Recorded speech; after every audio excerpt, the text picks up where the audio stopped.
حضرت فاطمہ نے کیا منت مانگی؟ بچے صحیح ہو جائیں گے تو بولیے 3 روزے رکھوں گا۔ اللہ تبارک و تعالیٰ نے بچوں کو شفا عطا فرما دی، اور میں سمجھتا ہوں یہ کربلا کی ٹریننگ تھی۔ روزے رکھے بچوں نے۔ کس نے روزے رکھے؟ بچوں نے۔ کس نے؟ 7-8 سال کی عمریں بچوں کی۔ حضرت علی فرماتے جب میں نے دیکھا نا میرے بچے بھی روزے سے ہیں تو میں کہیں سے تھوڑے سے جوں لایا۔ یہ شہزادے ہیں کائنات کے سب سے بڑے۔ فرماتے میں نے بی بی پاک کو دیے تو سیدہ پاک نے جوں پیسے روٹیاں پکائیں، اور جب عین افطاری کے وقت کھانا سامنے آیا تو دروازے پہ بھکاری آیا۔ عین بڑا بے نیاز ہے اللہ، عجیب رنگ ہے مالک کا۔ عین افطاری کا وقت جب آدمی کہتا ہے کہ فٹافٹ ہو جائے، بھکاری دروازے پہ آیا اور اس نے صدا دی، او میرے رسول کے گھر والوں، کئی دنوں سے روٹی نہیں کھائی۔ حضرت علی نے، حضرت فاطمہ نے بچوں کی طرف دیکھا تو امام حسین چھوٹے تھے سب سے، انہوں نے سب سے پہلے برتن اٹھائے کھانے والے، اور کہنے لگی اماں میں نہ دے کے آؤں۔ حضرت فاطمہ رشک کرنے لگی، مصطفیٰ کے نواسے باہر گئے، اپنے حصے کا کھانا وَيُؤْثِرُونَ عَلَىٰ أَنفُسِهِمْ وَلَوْ كَانَ بِهِمْ خَصَاصَةٌ۔ اللہ فرماتے انہیں بڑی اشد ضرورت بھی ہو پھر بھی وہ دوسروں پہ اثار کر دیتے۔ وہ کھانا باہر امام حسین دے آئے، پانی سے روزہ کھولا، کھجورے کھائی، لیٹ گئے، سویرے کھجورے کھائی، روزہ رکھ لیا۔ شام ہوئی تو حضرت علی فرماتے ہیں میں پھر اگلے دن کے روزے کے لیے جوں لایا، فاطمہ نے پیچھے روٹیاں پکائیں۔ 2 دنوں کی بھوک تھی پر مالک تو بڑا بے نیاز ہے، آزمانے پہ آیا تو اس رنگ میں عین افطاری کے وقت دروازے سے آواز نکلی، اور مانگنے والے نے کہا کہ بھوکا بھی ہوں اور یتیم بھی ہوں، یتیم ہوں۔ حضرت فاطمہ کہنے لگی بیٹا دیر نہ کرنا، یتیم کا پیٹ بھرنے میں دیر نہیں ہونی چاہیے۔ کھانا باہر چلا گیا، پانی سے روزہ، کھجورے، شہزادے ہیں شہزادے، یہ 2 جہاں کے شاہ ہیں، پاس کچھ رکھتے نہیں، 2 جہاں کی نعمتیں ہیں ان کے خالی ہاتھ میں۔ کھجور پانی سے افطاری بھی، سحری بھی، سویرے پھر اٹھے، روزہ رکھا، تیسرا دن ہے، تیسرا۔ ذرا دل پہ ہاتھ رکھنا، بچہ ایک رات بھوکا ہو تو اماں سوتی نہیں، اور میں کہا کرتا ہوں اماں فالج والی ہو نا، فالج والی ماں، فالج زدہ، تو آدھی رات کو اس کا بیٹا جوان کہے تھوڑی بھوک لگی ہوئی تھی تو اماں کو رینگنا بھی پڑے تو وہ رینگ کے بھی جاتی ہے، روٹی پکاتی ہے، کہتے ہیں میرا لال بھوکا نہ سو جائے۔ اور مصطفیٰ کی بیٹی سے زیادہ بچوں سے کون پیار کر سکتا ہے؟ اور 3 دن کے بھوکے بچے، تیسرا دن آیا، بڑے حوصلے سے بی بی کہہ دیتی ہے چھوڑو ان کا تو کام ہے، یہ تو آتے رہتے ہیں، میرے بچے بھوکے تم پہلے روٹی کھاؤ۔ لیکن میرے بھائی کربلا ایسے نہیں سجتی، یہ جو برگر کھا کے ناراض ہونے والے بچے ہوتے ہیں یہ میدانوں میں نہیں نکل پاتے، ان کے لیے مشکل ہوتا ہے۔ حضرت فاطمہ نے، حضرت علی نے ڈیوٹی کی، ڈیوٹی اپنے بچوں کو تیار کیا کربلا کے لیے۔ تیسرے دن جب رکھا صاحب نے کھانا تو باہر سے بولنے والا بولا کہا میں مسکین ہوں، لاچار ہوں، گھر بھی کوئی نہیں، کھانا بھی کوئی نہیں۔ امام حسین پھر اٹھے، تیسرے دن کا بھی کھانا دے دیا۔ حضرت علی فرماتے میں بچے پکڑ کے مسجد لے کے گیا، کہیں بھوک سے میرے لال گر نہ جائیں۔ کہتے ہیں ہامتے کامتے تینوں شہزادے مسجد میں داخل جو ہوئے تو بس ہماری قیمت پڑ گئی، مول پڑ گیا ہمارا۔ کہتے ہیں مسجد میں قدم رکھا تو ایسے لگا جیسے نبی پاک ہمارا انتظار کر رہے ہیں۔ فرماتے ہیں تیسرے دن کی مغرب پڑھنے گئے تو حضور نے تینوں باپ بیٹوں کو چہرے دیکھے، فرمایا علی یہ جبریل کھڑے ہیں اور فرما رہے ہیں تیرے 3 دن کا عمل خدا کو بھی بڑا پسند آیا ہے، محمد مصطفیٰ کو بھی بڑا پسند آیا ہے، بڑا پسند آیا ہے 3 دن کا عمل۔ میرے بھائی ٹریننگ کرائی، ٹریننگ۔ ہمارے ہاں تو حال بڑا سخت ہے، اور دین کا معاملہ، چوری آتے ہیں بچے گھروں سے چوری نمازیں پڑھنے، داڑھی رکھ لے تو سب سے پہلے مسئلہ اماں کو بنتا ہے، سب سے پہلا۔ انہوں نے ٹریننگ کی، دین کے لیے تیار کیا، ہمتیں بدائیں، اور رسول پاک علیہ السلام نے خود اپنی بیٹی کی تربیت فرمائی، شہزادی کی۔ کس کی؟ دنیا میں سب سے بڑی شہزادی کون ہے؟ آپ نام لیں گے تو دل ٹھنڈا ہوگا انشاءاللہ. میرا عقیدہ ہے حضرت فاطمہ کا نام لے تو اللہ دل کو سکون دیتا ہے. سب سے بڑی شہزادی سیدہ، بولیے سیدہ فاطمہ الزہرا رضی اللہ تعالی عنہ. حضرت علی فرماتے ہیں حضور بڑا پیار کرتے تھے حضرت فاطمہ سے. جب سفر پہ جاتے تو سب سے آخر میں حضرت فاطمہ سے ملتے، واپس آتے تو سب سے پہلے حضرت فاطمہ سے ملتے. فرماتے ایک جہاد کے لیے حضور چلے گئے اور مجھے نائب بنا کے چھوڑ گئے. میرے پاس مال غنیمت کے تھوڑے سے پیسے تھے، تھوڑی سی رقم تھی، تو میں نے سوچا کہ میں نے فاطمہ کو کبھی تحفہ نہیں دیا تو ایک زنجیر نہ سونے کی خرید کے دوں. کہتے ایک چین سونے کی زنجیر خرید کے میں نے حضرت فاطمہ کو تحفہ دی تو سیدہ نے پہن لی. کچھ دنوں کے بعد خبر آئی کہ حضور کل پہنچ رہے ہیں واپس.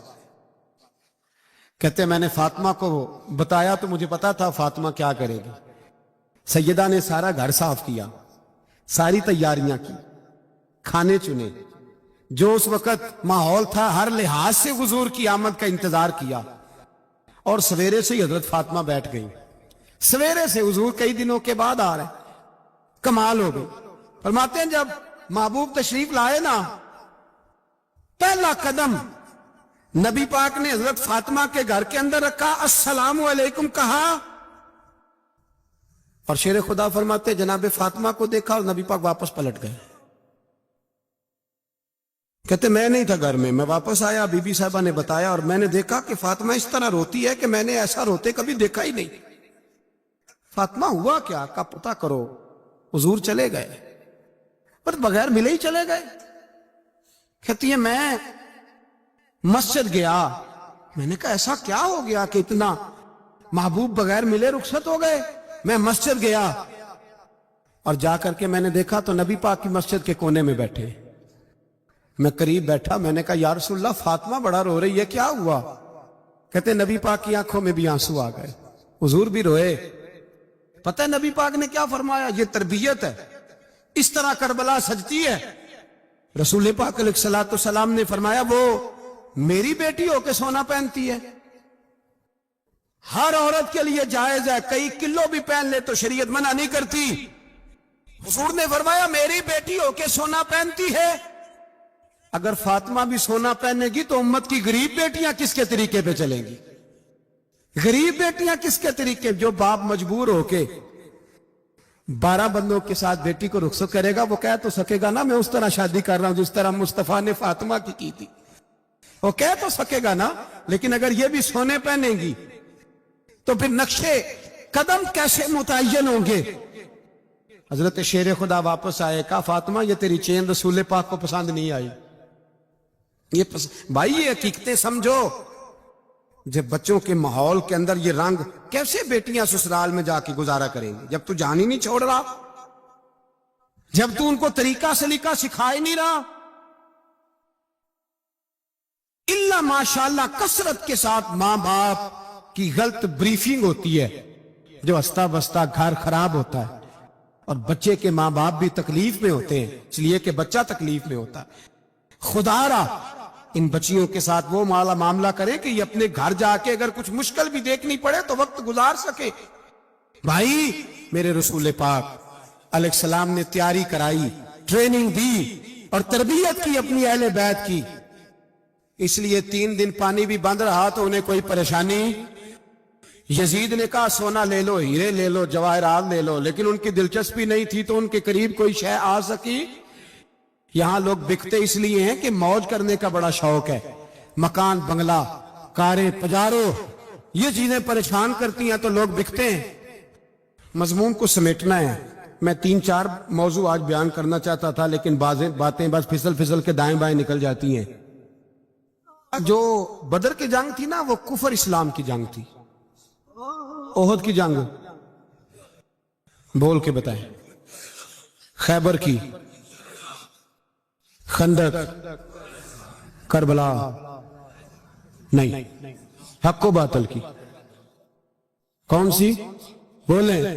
نہیں، ایک دفعہ سارے بولے آپ کو ثواب ہوگا کیونکہ امام حسین کو آپ حق پہ کہیں گے تو اللہ آپ کو اجر دے گا. کون سی جنگ تھی؟ ہمارے حکمران پتہ کیا کہتے ہیں؟ کہتے ہیں مولوی ہر وقت تمہارے پیچھے پڑے رہتے ہیں، ہم نہیں مسلمان، ہم نہیں نماز پڑھتے، تمہیں تو سورۃ اخلاص نہیں آتی، یزید تو جمعہ پڑھایا کرتا تھا، تو جمعے کو خطبہ دیتا تھا۔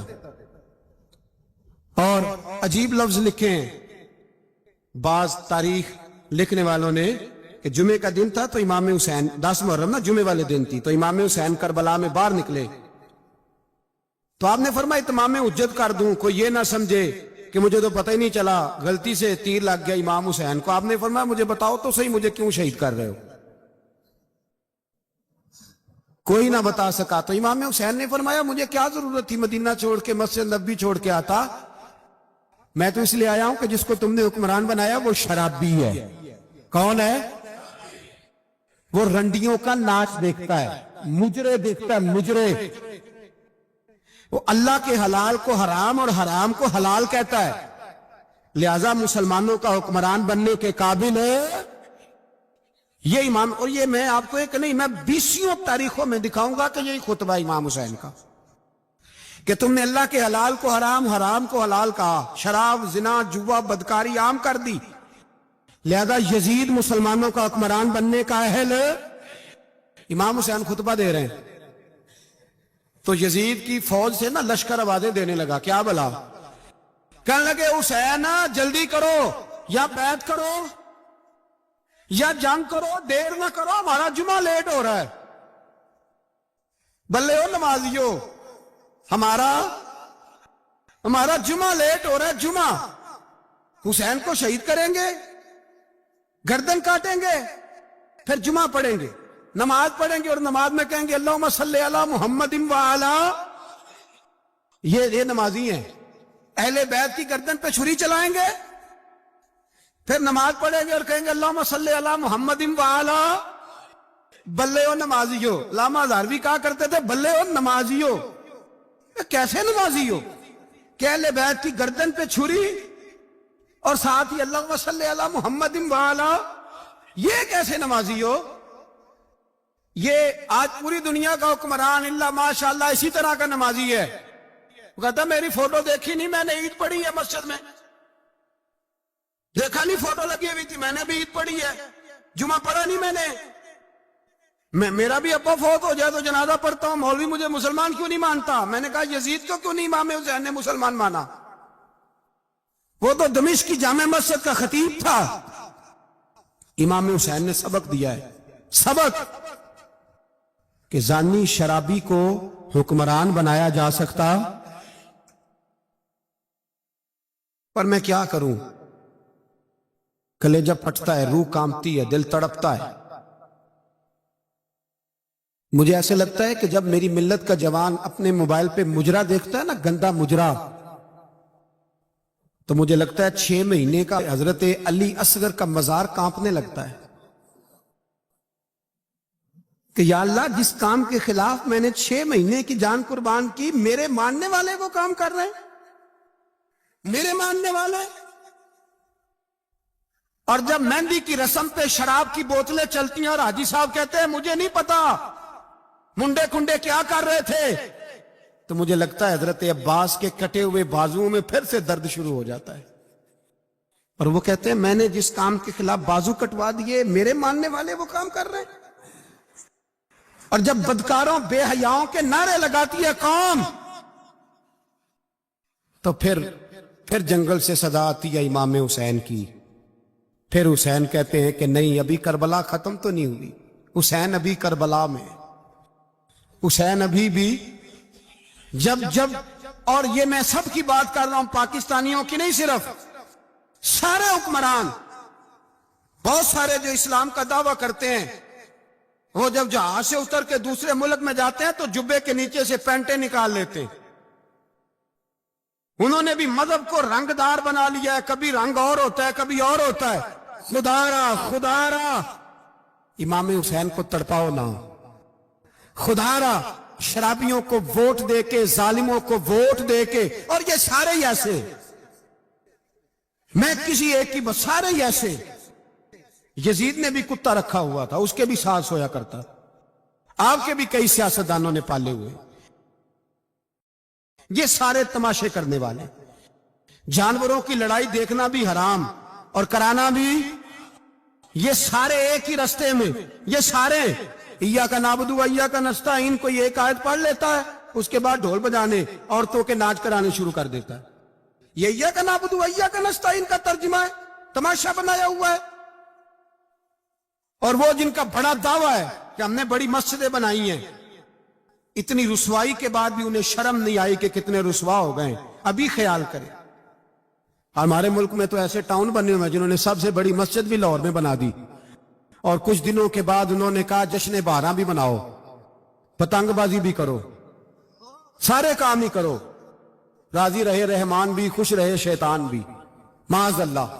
امام حسین نے اس سوچ کے خلاف جہاد کیا ہے. فرمایا نا لا الہ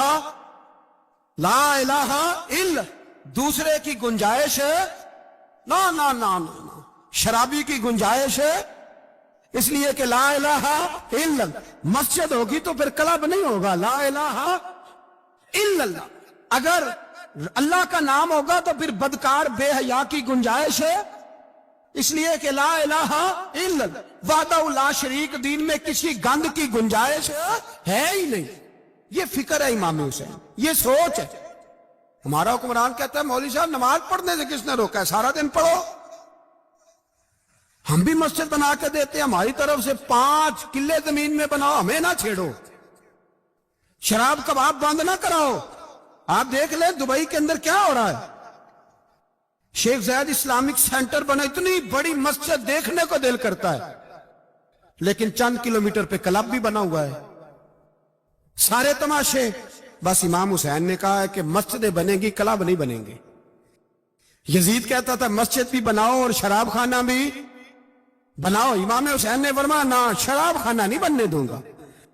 اس نے کہا ٹھیک ہے, نماز کے وقت نماز اور صبح یہ. فرمایا نہ, لا الہ الا اللہ. اور کس طرح کا امام حسین نے, آپ نے فرمایا خودی کا سر نہاں. اقبال ترجمہ کرتے ہیں خودی کا سر نہاں لا الہ الا اللہ, خودی کا تیغ فساں لا الہ الا اللہ. اگرچہ بت ہیں جماعت کی آستینوں میں, پر مجھے ہے حکم ازاں لا الہ الا اللہ. اور بہار ہو کے خزاں لا الہ الا اللہ. اور پھر بول پڑے اقبال اور کہنے لگے اگر یہ دور اپنے ابراہیم کی تلاش میں ہے, یہ دور اپنے ابراہیم کی تلاش میں, کیونکہ صنم کدا ہے جہاں لا الہ الا اللہ. اور اس کا ترجمہ انہوں نے کہا تھا نا یہ دور اپنے ابراہیم کی. ہمارے شہر کے بزرگ تھے شیخ عبدالصبور بیگ منشور ہزاروی علیہ رحمہ, انہوں نے ترجمہ کیا. وہ کہنے لگے اس شاہ مشرقین کی, اس نور عین کی. مجھے حضرت صاحب کا یہ شعر بڑا ہی پسند ہے, بڑا ہی پسند ہے مجھے ان کا یہ مصرع, بڑا ہی پسند ہے. اور میں ان کی قبر پہ جب ان کے انتقال کے بعد آگے بڑھا فاتحہ کے لیے, تو پھر بھی میرے کانوں میں ان کا یہ فکرہ گونج رہا تھا. وہ کہا کرتے تھے اس شاہ مشرقین کی, اس نور عین کی, مطلوب ہے جہاں کو قیادت حسین کی. ہر سو یزیدیوں کا زمانے میں زور ہے, ہر سو یزیدیوں کا. دیکھو بزرگ کیا کہتے ہیں, ہر سو یزیدیوں کا. ایک یزید تھا نا, ہر سو یزیدیوں کا, اس شاہ مشرقین کی, اس نور عین کی. مطلوب ہے جہاں کو قیادت حسین کی. ہر سو یزیدیوں کا زمانے میں زور ہے, منشور آج پھر ہے ضرورت حسین کی. میرے بھائی امام حسین, اب پتہ کیا کیا کریں, ایک معروف نعرہ ہے, امام حسین تو زندہ باد ہے, اور انشاءاللہ وہ پہلے بھی زندہ باد تھے, قیامت تک کی زندہ باد ہے.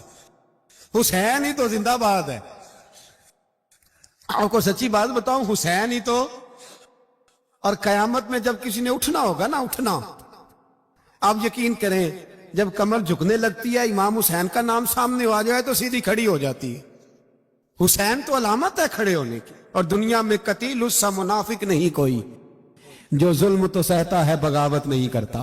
یہ امام حسین نے ہمیں بتلایا ہے کہ وہ منافق بے ایمان ہے جو ظلم سہے اور چپ کرے, یزیدی کے خلاف کھڑا نہ ہو. اس لیے ہم کہتے ہم سے نہ رقم ہوں گے قصیدے یزید کے, ہم لوگ تو حسین کے سیرت نگار ہیں. یہ کیسے زندہ باد, یہ نعرہ ضروری, مرد آباد, اس نعرے کی ضرورت ہے, اس نعرے کی. حسین تو زندہ باد ہے لیکن حسینیت زندہ باد. اور مرد آباد کیا ہے؟ اس لیے کہ یزیدیت بھی مری نہیں. یزید مرا پر یزیدیت وہ سسکتی ہے, دم توڑتی ہے, پر کسی نہ کسی رنگ میں, کسی نہ کسی کی شکل میں اٹھ کھڑی ہوتی ہے. اسی لیے اقبال نے کہا ستیزہ کار رہا ہے ازل سے تا امروز, چراغ مصطفی سے شرار بولہبی. اس نے کہا ہر جگہ کہیں نہ کہیں حضور علیہ السلام کی روشنی سے کوئی نہ کوئی لڑنے کی. کھڑے کرو اپنے آپ کو. کیوں ظالموں کی مدد کرتے ہو؟ کیوں بے ایمانوں کے سپورٹر بنتے ہو؟ کیوں ان لوگوں کے نعرے لگاتے ہو جو یزیدی ہیں؟ حسینی بنو, حسینی بن کے زندہ رہو. کوئی کھا نہیں جائے گا, کوئی کھا نہیں جائے گا. یزید مر جایا کرتے ہیں اور حسینیت آج بھی زندہ ہے اور قیامت تک زندہ رہے گی. جو شرابی ہے, زانی ہے, بدکار ہے, اگر تو آپ کی تبلیغ پہ باز آ جائے تو ٹھیک, ورنہ آپ کا اس کے ساتھ دوستانہ رکھنا بھی حرام ہے. کیا فتویٰ دیا میں نے؟ حرام ہے, حرام. اگر آپ کا دوستانہ ہے تو پھر 9-10 محرم کو دیگ نہ پکانا چاول کی, اس لیے کہ امام حسین کو تیری بریانی کی کوئی ضرورت نہیں. تیری باسمتی اور چھوٹا گوشت سنبھال کے رکھنا گھر میں, کوئی حاجت نہیں. اگر شرابی, کبابی, زانی, بدکار سے دوستانہ ہے, اگر محلے کے غریبوں کو گالی دینے والوں کے ساتھ تیری دوستی ہے تو پھر 10 محرم کو چاول کی دیگ بالکل نہ پکانا. اس لیے کہ یہ کوئی تماشا نہیں کہ دوستی قاتل سے بھی مقتول سے یارانہ بھی. کوئی مطلب نہیں اس بات کا. امام حسین کو ماننا تو پھر ڈٹ کے مانو. مظلوموں کے ساتھ کھڑے ہو جاؤ, غریبوں کے ساتھ کھڑے ہو جاؤ. برما کی بات کرو, برما کے مسلمان کی بات کرو, فلسطین, کشمیر, ان سب کے حق میں مسلمان اس وقت کھڑے ہوں گے جب سوچ حسینی ہو جائے گی, جب نظریہ حسینی ہوگا پھر کھڑے ہوں گے. 10 محرم ضائع نہیں کریں. اہل سنت کی علماء جہاں جہاں قرآن و سنت کی روشنی میں امام حسین کی بات کریں, جہاں جہاں بھی کریں, وہاں جا کے شریک ہوں. ہم بھی ہر سال بیٹھتے ہیں امام حسین کی یاد منانے, اور اس طرح بیٹھتے ہیں کہ حسین ہمارا ہے. حسین اور انسان کو بیدار تو ہو لینے دو, ہر شخص پکارے گا ہمارے ہیں اسے. داڑھی والا آدمی علماء جانتے ہیں, جبہ پہنتا تھا بڑا شاندار, حج کے خطبے دیتا تھا, حج کے. ہمارے تو حکمرانوں کو سورت اخلاص نہیں آتی, پھر بھی آپ کہہ کے دیکھیں, وہ کہیں گے سب سے زیادہ مذہب کا پتہ ہی مجھے ہے. یزید داڑھی والا, پگڑی والا, امامے والا, جبے والا, حج پڑھانے والا, تو امام آپ کو کیا ضرورت پڑی تھی اس کے خلاف نکلے, اور اس طرح نکلے کہ بچے قربان کرا دیے. تو امام حسین کے سارے خطبے, سارے, مدینے سے مکہ, مکہ سے مقام بیضا, وہاں سے کربلا, سارے خطبے, وہی خطبہ پھر دمشق میں امام زین العابدین کا, وہی پھر مدینے میں امام زین العابدین کا. امام حسین فرمانے لگے یزید اللہ کی حدوں کو توڑتا ہے, رب کے حلال کو حرام اور حرام کو. آپ کے ملک میں کہا نہیں جاتا کہ مولوی گنجائش نکالیں سود کے بارے میں. اتنا بڑا جرم جس کو کہا گیا کہ اللہ رسول سے جنگ ہے, یہ اتنے بڑے حرام کو حلال کرنے جا رہے ہو. کہا یہ اللہ کی حدوں کو توڑتا ہے, نمازیں چھوڑ کے پڑھتا ہے, رنڈیوں کا ناچ دیکھتا ہے, مجرا جو آج کل گند ہر ایک موبائل میں آیا ہے. یہ امام حسین نے یہ خطبہ دیا, فرمایا کہ مجرے دیکھتا ہے, ناچ دیکھتا ہے, عیاشیاں کرتا ہے. اور پھر امام حسین نے فرمایا میں نے اپنی آنکھوں سے اسے مدینے میں شراب پیتے دیکھا. فرمایا جو اتنے بڑے کبائر کرتا ہو اس کے ہاتھ میں ہاتھ دے دوں. یار سمجھو تو صحیح, امام حسین کا جہاد تو بے حیائی کے خلاف, شراب کے خلاف. امام حسین کا جہاد تو دین کو نافذ کرنے کا, نافذ کرنے. نماز پڑھنے سے یزید منع نہیں کرتا, نافذ کرنے کا جہاد. امام نے بچے کٹوا دیے, لیکن الیکشن میں بڑے شرابی کی بڑی فوٹو کے نیچے چھوٹی میری بھی لگی ہو, اور میں سب سے بڑا حسینی, سب سے بڑا, یرانے سارے شرابیوں سے, یزیدیوں سے, اور سب سے بڑا حسینی میں. سارا گان ملت کے جوانوں کے موبائلوں میں, لڑکیوں کے کالج کے آگے لڑکوں کا رش, اور بہت ساری بچیاں بیچاری پڑھنا چھوڑ گئیں, کالج چھوڑ گئیں, اس لیے کہ باپ نگرانی نہیں کر سکتا.